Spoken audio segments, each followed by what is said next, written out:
Chief minister Revanth Reddy کل عازمین حج کے قافلے کو وداع کریں گے۔ تلنگانہ کے وزیر اعلیٰ ریونت ریڈی جمعہ یعنی 16 مئی 2025 کو شام 7 بجے حج ہاؤس نامپلی سے عازمین حج کے قافلے کو وداع کریں گے۔ چیف منسٹر ریونت ریڈی کے پروگرام کے سلسلے میں محکمہ اقلیتی بہبود کی جانب سے ضروری انتظامات کیے گئے ہیں۔ مختلف سرکاری محکمہ جات کو انتظامات کی ذمہ داری دی گئی ہے۔ تلنگانہ حج کمیٹی کے عازمین کے قافلوں کی روانگی کا 29 اپریل 2025 کو آغاز ہوا اور 13 مئی 2025 تک 7 قافلے حیدرآباد سے مدینہ منورہ کے لیے روانہ ہوئے۔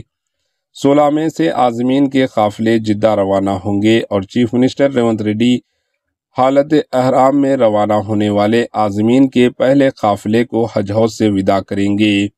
تلنگانہ حج کمیٹی کے مطابق رات 12:35 شمش آباد انٹرنیشنل ایئرپورٹ سے یہ قافلہ پرواز کرے گا۔ 9واں قافلہ ہفتے کی صبح 9:35 روانہ ہوگا۔ حج کمیٹی نے حالات احرام میں روانہ ہونے والے پہلے قافلے کو وداع کرنے چیف منسٹر ریونت ریڈی سے خواہش کی اور انہوں نے اتفاق کر لیا۔ تلنگانہ سے عازمین حج کا آخری قافلہ 29 مئی 2025 کو جدہ روانہ ہوگا۔ اطلاعات کے مطابق ابتدائی قافلہ مدینہ منورہ میں 10 دن قیام کے بعد مکہ مکرمہ روانہ ہو رہا ہے، جہاں عمرہ کی ادائیگی کے بعد ایام حج کے منتظر ہوں گے۔ Bureau report, AHN news.